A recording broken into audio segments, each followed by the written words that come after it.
nome do Pai, do Filho e do Espírito Santo. Amém. Caros irmãos e irmãs, no nosso último programa nós começamos a falar sobre o dogma da Imaculada Conceição. No parágrafo 490, nós vemos como, para ser a mãe do Salvador, Maria foi enriquecida por Deus com dons dignos para tamanha função. Aqui o nosso catecismo está citando a Lumen Gentium, a constituição dogmática do Concílio Vaticano II, que trata da Igreja. Lumen Gentium significa luz dos povos. Luz dos povos não é a Igreja, é o Cristo. Cristo, luz dos povos. Mas é como a Constituição sobre a Igreja começa falando justamente que Cristo, luz dos povos, o nome em latim, Lumen Gentium, Luz dos Povos, é o nome do documento todo. Mas a Lumen Gentium é um documento que trata da Igreja. E o Concílio Vaticano II, ao falar da Igreja, fala também de Maria. E é aqui, então, como eu já disse, que para ser a mãe do Salvador, Maria foi enriquecida por Deus com dons dignos para tamanha função. É uma citação da Lumen Gentium no número 55. No momento da anunciação, o anjo Gabriel a saúda como cheia de graça. Isso está em Lucas 1, parágrafo 28. Maria é a cheia de graça. Até hoje, quando rezamos as nossas Ave-Marias, nós nos lembramos e repetimos essa saudação do anjo. Ave cheia de graça. Efetivamente, para poder dar o assentimento livre de sua fé ao anúncio de sua vocação, era preciso que ela estivesse totalmente sob a moção da graça de Deus, o que evidentemente não tolhe em nada a sua liberdade. E aí nós tínhamos chegado ao parágrafo 491. Ao longo dos séculos, a Igreja foi tomando consciência, cada vez maior, de que Maria, cumulada de graça por Deus, cheia de graça, ela foi redimida desde a concepção. Já mencionei no último programa que dizer que Maria foi a Imaculada Conceição poderia parecer, para alguns, que ela não precisasse de um Redentor, de um Salvador. Não, Maria é a primeira redimida. E aqui o nosso catecismo diz, ela foi redimida desde a concepção. Eu costumo dizer, ela foi redimida por antecipação, sempre em vistas dos méritos de seu filho, por causa da grandiosidade da missão que ela deveria desempenhar. Então, é justamente isso que confessa o dogma da Imaculada Conceição, proclamado em 1854 pelo Papa Pio IX.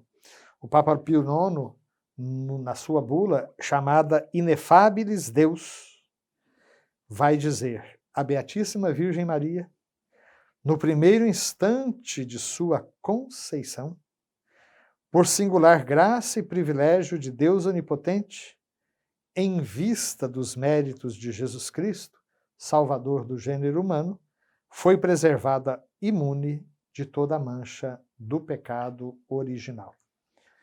É um texto bastante denso, mas também bastante claro. Desde o primeiro momento da sua concepção no ventre de Santana, os pais de Nossa Senhora, a tradição diz que eram São Joaquim e Santana.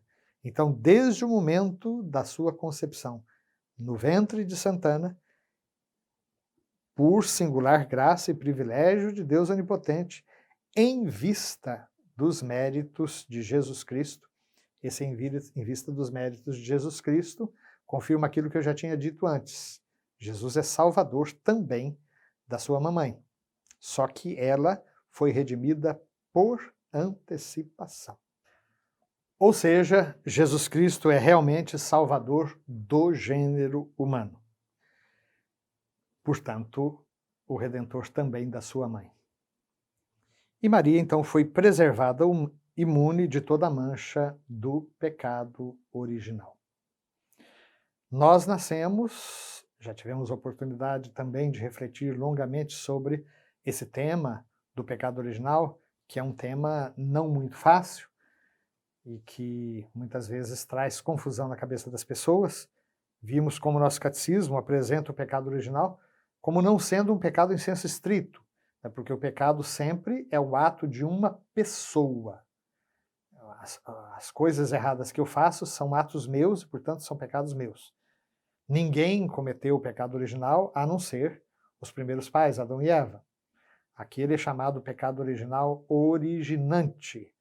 O que está em nós é o pecado original originado. Eu costumo dizer que é um defeito de fabricação, né? Nossa natureza humana, ela está corrompida por causa deste mesmo pecado, que não é cometido, ele é transmitido. E Maria foi preservada também dessa mancha de pecado original.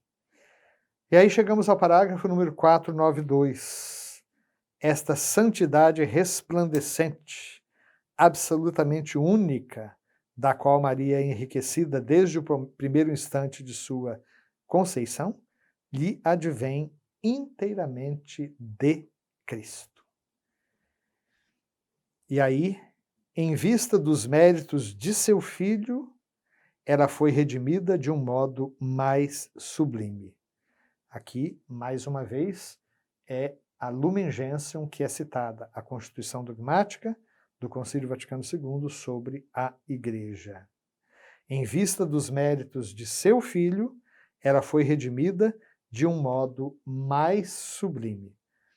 Mais do que qualquer outra pessoa criada, o Pai a abençoou com toda a bênção nos céus em Cristo. O Pai a abençoou com toda a bênção espiritual nos céus em Cristo. Efésios 1,3. Aqui Paulo fala que nós todos fomos abençoados com toda a bênção espiritual nos céus em Cristo. O que o concílio fala é que, em vista dos méritos de seu filho, mais do que qualquer outra pessoa criada, o Pai a abençoou com toda a bênção espiritual nos céus em Cristo. Aí alguém poderia dizer, mais do que toda pessoa criada, mas toda pessoa não é criada? Não, as três pessoas divinas não são criadas. Pai, Filho e Espírito Santo, três pessoas, um único Deus, Criador, não criatura. Em Cristo, Deus a escolheu antes da fundação do mundo para ser santa e imaculada diante dele no amor.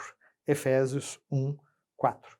Vejam, então, que o nosso catecismo ele retoma aquilo que a carta aos Efésios fala,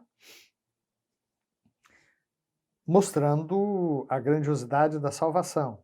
Fomos predestinados em Cristo antes da fundação do mundo a sermos santos e irrepreensíveis aos seus olhos no amor. É isso que São Paulo vai nos falar no começo da carta aos Efésios.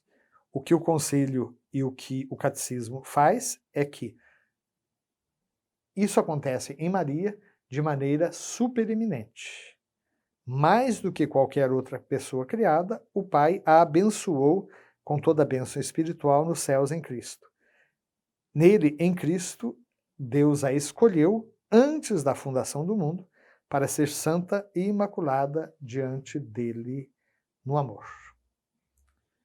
E é por isso, parágrafo 493, que os padres da tradição oriental chamam a Mãe de Deus de a Toda Santa, Panhagia, e celebram-na como imune de toda mancha do pecado, tendo sido plasmada pelo Espírito Santo e formada como uma nova criatura. Pela graça de Deus, Maria permaneceu por toda a sua vida pura de todo pecado pessoal. Ou seja, se como Imaculada Conceição ela devia tudo aos méritos de Cristo, mais uma vez pela graça de Deus, mas pela sua resposta, durante toda a sua vida, Maria permanece também pura de todo pecado pessoal. Que o Senhor nos abençoe, nos livre de todo mal e nos conduz à vida eterna. Amém.